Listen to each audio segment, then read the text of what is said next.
now, which is good. Oh, that's awesome. I think of you every time I say your name, JLo, because I'm like, that is such a good like advertising Yeah. stuff. You definitely figured that branding portion out. Well, it's so funny because I actually really didn't want to do it. It was my husband's idea, but I mean, Jessica and Lopez are two of the most common names out there. So to stand out in real estate, I'm like, okay, I guess I'll do it. But now it's funny because most people won't really connect it at first. They'll be like, oh, Jessica Lopez. Okay. And they're like, you're J-Lo. Oh my gosh. I'm like, yes. So it has served its purpose 100%. But oh, that's awesome. I didn't want to have the name go. Well, I did and I didn't, right? So I had the dilemma of like, do I like in corporate America, they called me Gwen, as you know, my real name is impossible to pronounce. So they called me Gwen. And I was like, but I'm not a Gwen though. No offense to all the Gwens out there, right? But I'm just not a Gwen. And everybody always my whole life called me Yudu, which that's how Gogo came about. But it's not the most professional name, right? In real estate. So, technically all my friends actually said like, do not use the name Gogo, right? It's like, it's the wrong name. But I went against it and ended up using it, and now Gogo it is, right? Yeah. So you're rocking the JLo name. I love it. So thank you so much for being here in the first place. So we are very proud that you are one of our icon agents. So usually when one of our agents icon, business partners icon, I like to interview them, right? So we can give back to the community. So you can have that next agent that wants to icon by sharing your knowledge and your time and skills and expertise and what you learn in this period of time, right? To help them to icon faster. But also for all of us to kind of just get to know you and also to really see what it takes, right? So who is JLo of real estate? What was that question? Who is JLo of real estate? So tell the audience of like, who are you and how this whole real estate thing came about? Yeah, so I've had my license almost 7 years now. I was a previous event manager, so I have a hospitality background.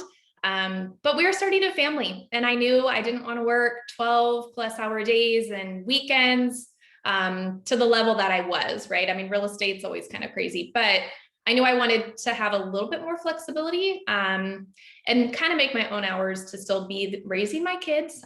So I actually got my license as I was pregnant with my first son and completely new to our town. I was from a different area, from Southern California. We moved up to Northern California and then bought a house in an entirely like new town that we had never been. So pregnant, new town, and just getting my license all at the same time. And that's kind of how I got into real estate originally about 7 years ago. So were you successful from day one?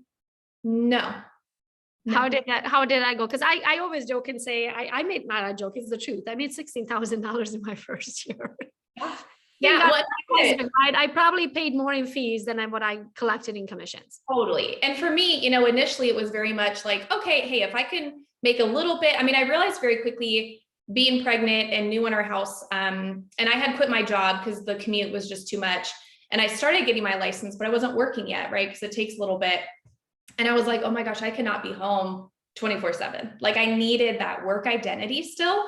So for me, I'm like, hey, if I could do a couple of deals a year, like that's sweet. That's perfect. Like I'm raising my kids, starting a family, but still have a work identity. So those first few years, I mean, I think that first year I maybe did 5 deals, with a newborn. Like I closed my first deal in the hospital, like having my son. Yes. Oh my God.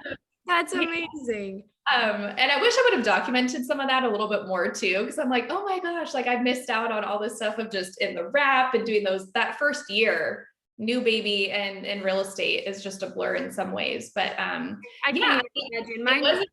It wasn't a lot the first few years, it was the slow growth. And, I think I got really involved in my community, which is a big part of kind of my business now. For me was getting involved in a local nonprofit like Moms Group. So it's Mothers of Brentwood, and going to play dates and just hanging out and taking my son. But then real estate would come up and people would figure out that I was a realtor. I joined the board of that group and I was the group sponsor. So there's only one realtor that could like sponsor. And I never brought it up. We'd be at play dates. I didn't bring it up, but they would. And it slowly turned into more and more people talking about it and giving back to that group. And so that's actually a huge portion of my business. Even now, years later, I was the co-president for a couple of years too. But that's how I'm like, I just needed to meet people, right? I had a newborn and I was new to the town, and that's kind of how I first started building. And you get to do it with your son or daughter. Actually, I don't know if you have boys or girls. Two I have boys, two boys. me too, me too. So that automatically comes out son, right? Because I'm a mom of two boys. Yeah. Fast forward now 7 years. Do you have a presentation for us today, or are we going to? I don't. No, I didn't have time. I'm sorry. No, you're totally fine. I love interviews, right? So fast forward, who were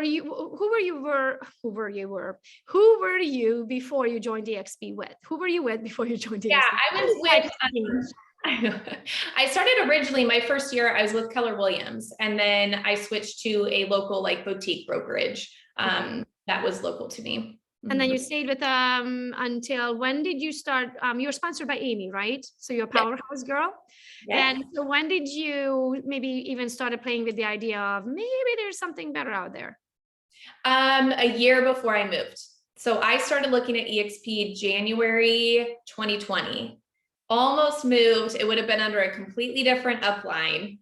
And it just didn't feel right. And at the time, I also wasn't production level where I'm at now. So for me, I was like, well, I'm on a 90-10 split, and it's not that bad. And the fees, they took care of some fees because I did tell them I was thinking about leaving. So of course they tried to give me, and I'm like, okay, I'll stay. That's fine. And I loved my manager. She's so sweet.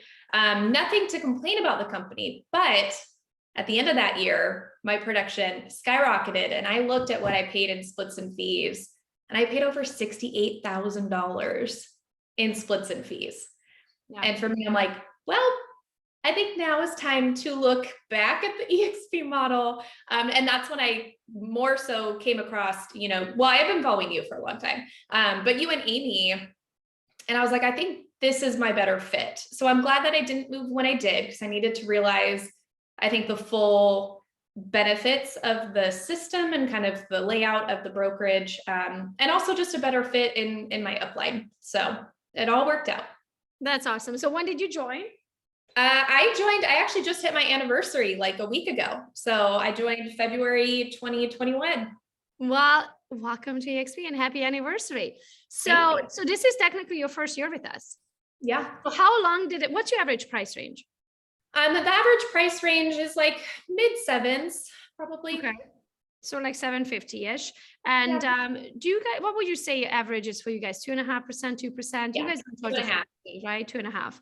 And then, so with these numbers, how long did it take you to cap? So 2.7 million is about what, 4 deals for you. How long would it take you to do 4 deals? I capped in my first month at EXP.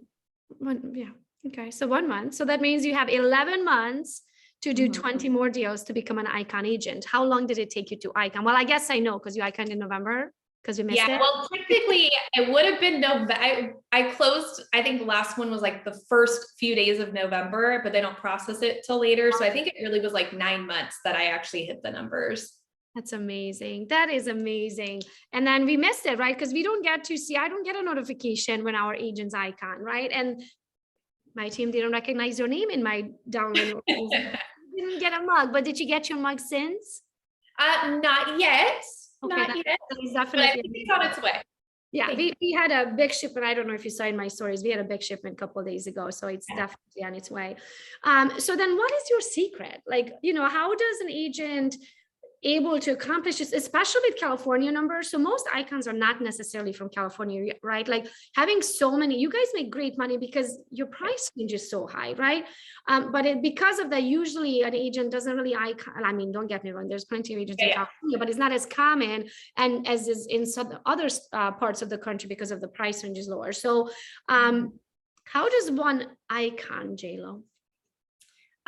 So for me, I mean, my business is really built on my local community and sphere. I don't pay for leads. I don't pay for Zillow. I actually really don't want to work with somebody that doesn't somewhat already know me. I want to walk in that room and be the only agent that they're meeting with and feel like I know them. So I don't like the cold sell. That's really just not my specialty. And I'm not a hard seller anyway. So I come from more of a teaching and helpful standpoint. So for me, just building those relationships, and I have made a huge focus. So the moms group was a big sphere for me. And then the second big thing was my neighborhood farm. So I was super intentional on being consistent there. And because I had an event hospitality background, I do neighborhood events. So I do 4 quarterly events a year. I try and make sure they're spread out, so I'm hitting them every quarter in person. And I've been doing them for, gosh, I think 6 years. I mean, COVID year was a little strange, but yeah, at least 6 years I've been doing these neighborhood events now. So let's break them down. So first event of the year, first quarter of the year, is that more like Valentine's Day, Easter Bunny, like what? Oh, I do an Easter egg hunt. Okay. Mm-hmm. And then second? I normally do a garage sale. What is that like? Oh, let's break them down in a second. Let's break them down all. Yeah. And then the third one? I do a movie in the park. Oh, okay. And the fourth one? The fourth one, I used to do a Halloween parade when all the littles were super little. Now they're a little bigger, so I think I'm going to tweak it to more of a Christmas and Coco Santa photo thing in the park. Okay. And this park, I'm assuming, is in your neighborhood. Mm-hmm. Okay. So let's break them down. Most, like, for me, my first 2 concerns would be, right, how much time does it take? Who do I need to know, right? Like, do I need to have a catering company and a photographer and a videographer and you name it, right? And then second, what is this going to cost? Mm-hmm. Mm-hmm. And then am I going to be able to turn somebody from there into a future client? So let's break down, like, what's your mindset behind like the Easter one, and does that cost you anything? Like, how do you align the stars? Yeah. So the Easter one is the Easter and the movie in the park are my 2 most expensive, I guess. But they're the ones that people talk about the most. I mean, people love them. So, really getting a couple hundred fillers off Amazon is super cheap, and filling the eggs, it's honestly your time of like actually putting them together, which I work, right? I recruit all my family and make everybody help out. But it's honestly not that much. I mean, a couple $100s to have eggs all over the park. I do a smaller little section for the little kids and then the bigger kids and kind of rope it off.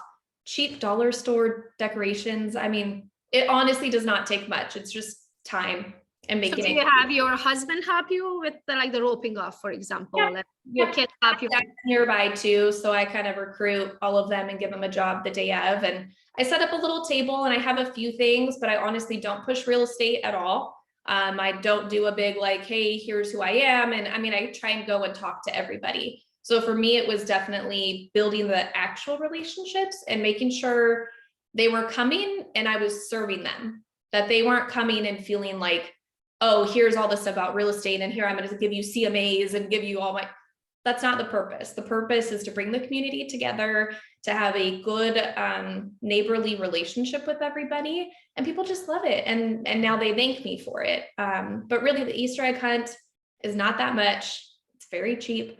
And it's just a little bit of setup beforehand. And I'm assuming you hire a bunny? Yeah, well, I made my brother-in-law be the bunny for a couple years.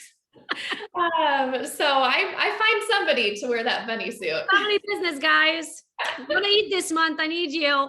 Love it. So then do you have to pay for so if somebody has a park in their neighborhood, for example, we don't have a park in our neighborhood. Do you pay for hourly, or do you just have access to them and you get to throw an event, or what is that like? Yeah, so I don't, ours is just in the neighborhood. So it's in an area that I'm able to just kind of do them privately. If you were in an area that had a big public park that you don't have a neighborhood park, then you just contact your city for a little daytime permit. Okay. And then if they are your neighborhood, do you only invite, your neighborhood people, or do you also invite past clients and friends and family? Does everybody get to come, or only your neighborhood? So I used to do it where it was just neighborhood. Now I invite past clients and friends, because people don't really know. They don't know that they weren't in the neighborhood. And to me, the more people, the merrier. And, it's fun. So yeah, I actually do invite past clients now. Okay. So then the next event is a garage sale. What's that? How does that work? I know it sounds, but honestly, I love the garage sale. So for me, I basically tell everybody, hey, I'm going to plan it all. Just let me know if you want to register, and I'll register your address. And then I set up like the little garage sale post on Craigslist and Nextdoor and Facebook, all this stuff. So I advertise it for them. All they have to do is set their stuff out the day of. I do the directional signs, very cheap event. But then the day before, I bring them a little yard sign, I bring them donut holes with my business card and a little like good luck on your sale. And then the day of, I go by each house and I talk to them. These are the best conversations I have. You know, the egg hunt and stuff can be really busy and they're running around with their kids and really distracted. This, I just go around, check in on them, see how they're doing. We talk a little bit. So I actually get the best quality conversations out of that event than any other event. That's amazing. And you get to know them. You have all day to talk to them because you're not rushed, right? From like, oh my gosh, I need to go because we need to take pictures with the bunny, right? Totally. That's a great idea. And you get that face to face, like you really get to know the people. That's a great idea. A little touch of the day before, you know, the donut hole, like just something cute to, you know, check in with them, and they're texting me directly. So it's a nice way that I actually collect their information, because I try to not, you know, I make people RSVP for the events, but this communication wise, for some reason is the best direct one-on-one conversation. So then does your neighborhood have its own Facebook page? Did you start that, or did you just become a member after you moved in? Yeah, so I became a member after I moved in for the one subdivision. We've now moved about a year ago. And so I started a page for that subdivision. So I'm actually still in the same pocket, but it was like two subdivisions surrounding the one park, which have both always been my farm. But now I created one for this subdivision. So now you're in control. Yeah, I'm the controller of that one. And I haven't utilized it as much as I should. So that's a goal for this year, is to like amp that up a little bit, but I do control the one. So then did you ever have an issue with the one that you weren't in control of, that somebody was like, well, you can't advertise, it's a local business, you can't do that in the group? No, nobody ever complained. And for the most part, you know, I don't depend on the Facebook part for that stuff. I print out a flyer. So for the Easter egg hunt, I do on the one side, the big Easter egg hunt flyer, and on the back side, I do, hey, look forward for these tentative dates for the rest of the year. So I, at the beginning of the year, give them a pretty good breakdown of like, hey, here's what else is coming this year. And I've seen people, like I've gone in their house and they have it hung up on their fridge and they've kept it, kind of looking forward to it. So how do you do most of the communication through the Facebook groups then, or how do you build your database then from the people's addresses, and how do they opt in, or how do they know of your event if you're not like necessarily posting it into that Facebook group? Yeah, so I do the flyers to each house, and then I'll do a flyer for each event leading up to it beforehand. And they all have to RSVP and contact me. Got it. Okay. And then do you still do the same thing in the Facebook groups as well, or no, everything you do is through direct mail? No, I do it in the Facebook group too. Okay, so they get to see it, it kind of resonates. Oh, that's the same flyer I got yesterday. Got it. Okay. Yeah, I'm going to try and do some of the updates, more postcards this year. I mean, I'm just trying to hit people every which way, because some people go through their front door and they don't check it. And some people aren't on social media. So trying to like make sure everybody knows, and, you know, and I'll tape flyers on like the mailboxes and stuff too. So just trying to get it out there. Love it. And then movie night in the park. Yeah, that one is super fun. There's actually a company that I use. So it's the least amount of work for me, because they come, they set up the popcorn machine, they set up the projector, they set up the movie. I just pick the movie and tell them, but it's a couple $100s. So it's a little bit more of an investment, but again, people absolutely rave about it. And I stand at the popcorn and I have all my little stuff and I hand out the popcorn bags to them. So it's a good way for me to talk to them. And then I go and kind of check in with all the families and stuff. Love it. Christmas. So you haven't done the Christmas yet, right?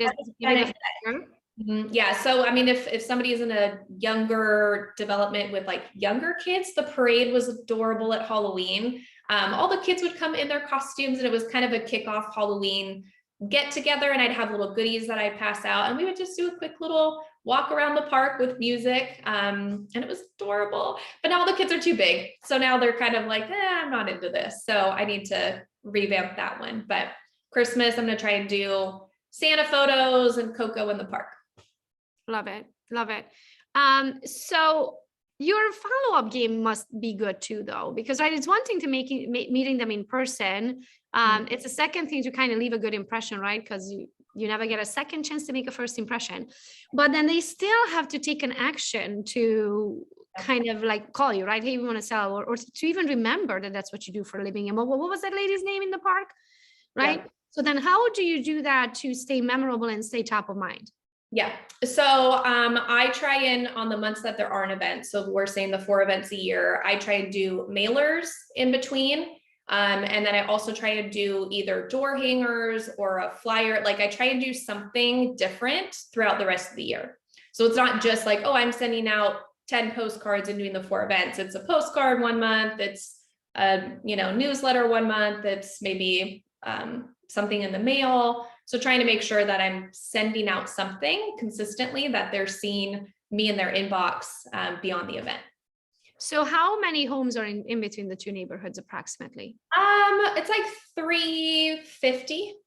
Okay. So what would you say your mailers costed, production and printing, and I don't know if you design them or you have to pay somebody to design them, and then postage and all that stuff. Like, what would you say your monthly cost kind of like evens out in like your month to month?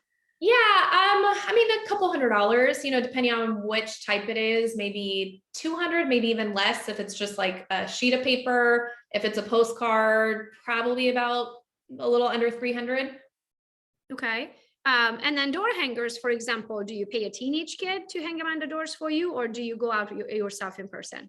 I used to do them myself. I bring the kids in the stroller and do the whole thing, which actually was good conversations. Now I'm a little too busy. And I took a tip from Gogo and was like, what is worth my time and my hourly wage and what's not? And I've delegated. So now I pay a teenager to do that for me. Okay. With that, if I may give you another tip, learn from my mistake. Yes. Make him take random photos and text it to you. Okay. Making sure they're doing it. They might make it to like the 4th house and then it's going to make it into the trash can. Yeah. The hours, right? So you want to see, or maybe just have your husband or something like an hour or 2 later, just kind of drive the neighborhood very quick to make sure before the people actually get home.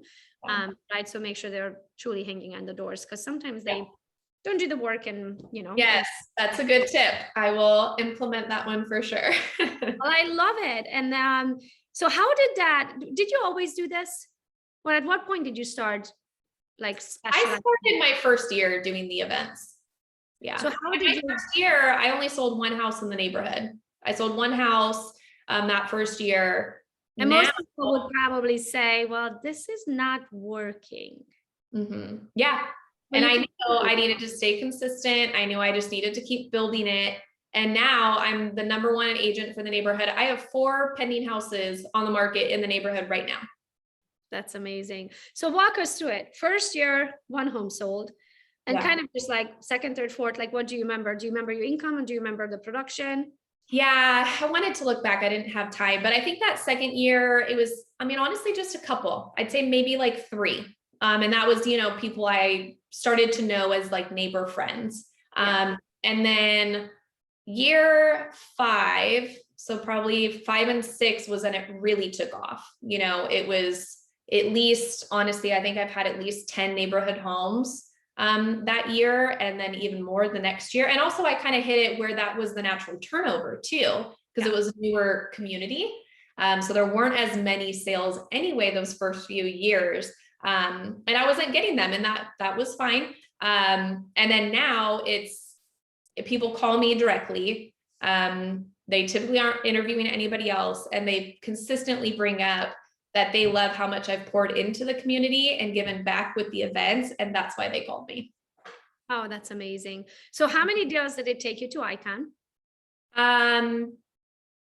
To Icon, it was the 20. I think it was 20. Oh, for you, it's like 754 deals. So 24 deals to Icon. Yeah, I think so. That's awesome. So it's like how many months? 9 months you said it took you to Icon? Yeah. That's amazing. Mm-hmm. Well, you made it sound like it's very simple to just, break into a community and throw some parties and send them some mailers and call it a day and make hundreds and hundreds and hundreds of thousands of dollars of commission.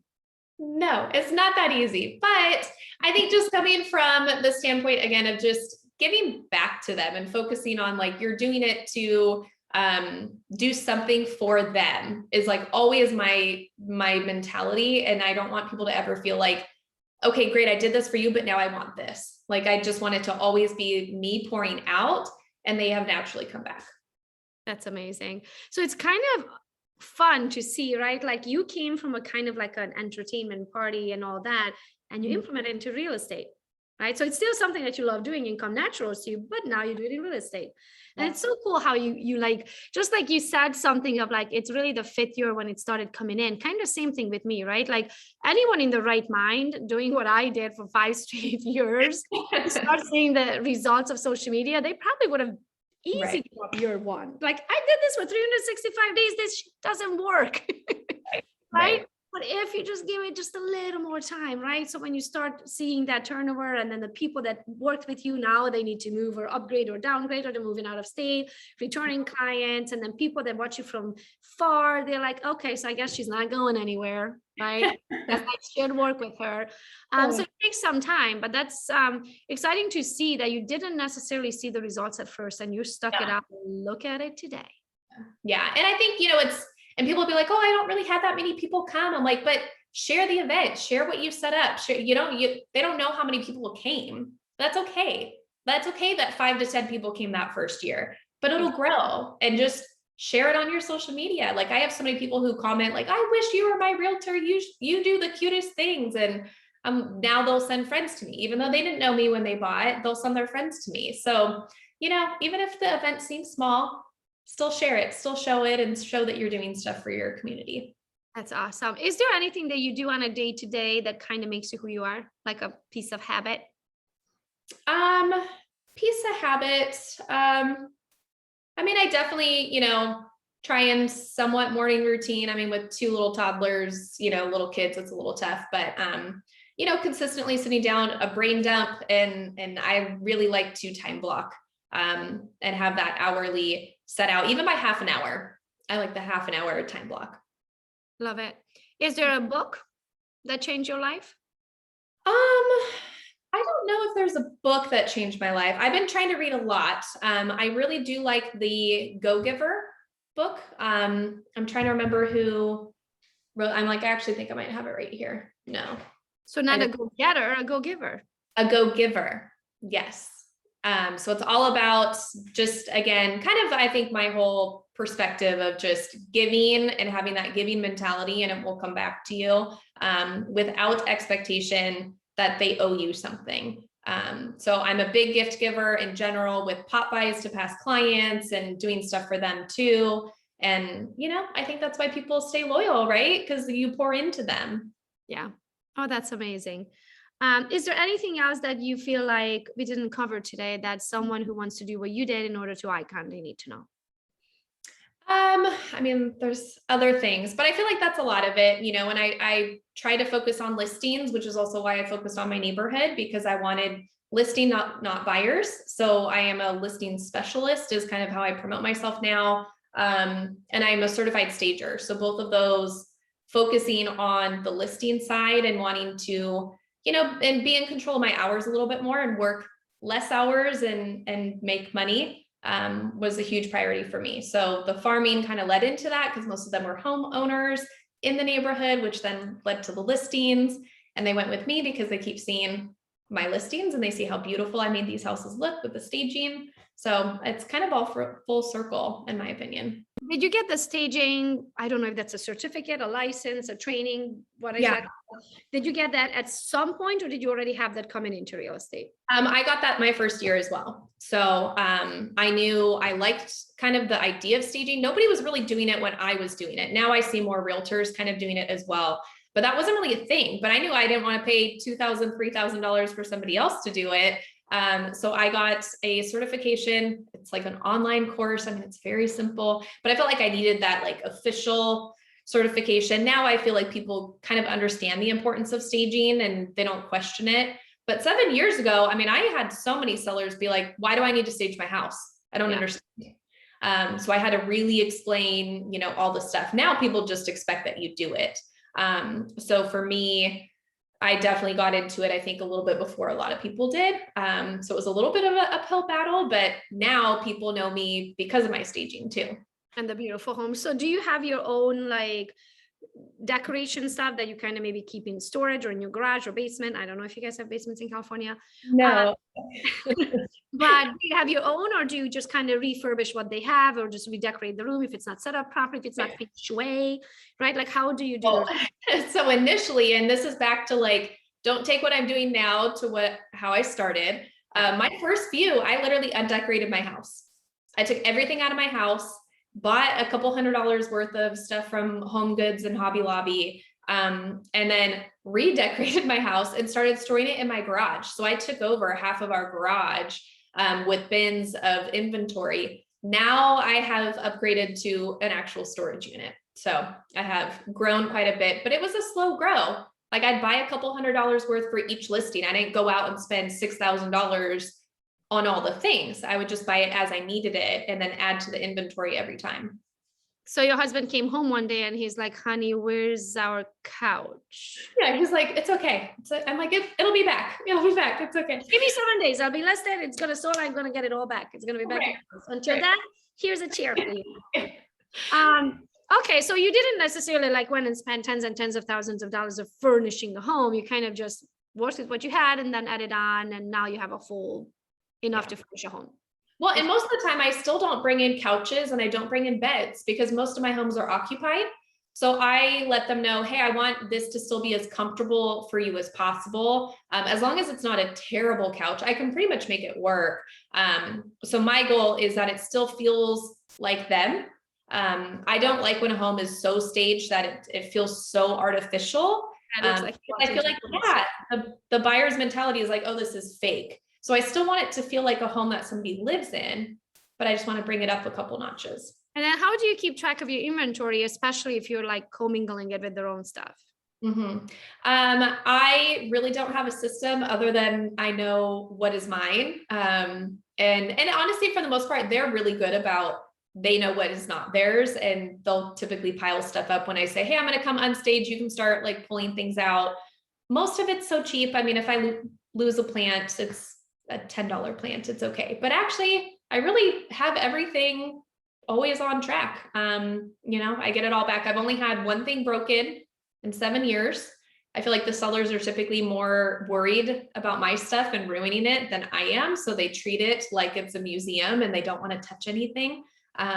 So it works out. They get it back to you. Wow, This was awesome. Thank you so much for your knowledge, and especially for your time, right? You didn't have to come and share your knowledge with others. But I like to do these because you never know, when agents decide to partner with us, I always tell them it's kind of like a buffet, right? We share everything. You get to come in and you get to listen to JLo, and then you listen to Yasmin, listen to Hunter, and listen to all of these icon agents. They all do it different. They all icon, right? It's just in a different way. And then this way, when they listen in, they get to choose how they want to do it. So, because I hate doing things that I don't like doing, right? Like, I'm not doing it. But with that same thing, I want to make sure that somebody's doing it my way, the way I feel like it would be awesome to do it. Because then that way I know that I don't have to invent the wheel. Like I can be successful in a certain avenue. If somebody's already doing it, just copy and paste. Yes. So thank you so much for your time and sharing your knowledge. I cannot wait the next icon that's going to be an icon because of JLo. I love it. Yeah. Thank you, Gogo. Thank you for everything. And it was nice to talk to you today. Same here. Thank you. Okay. Bye.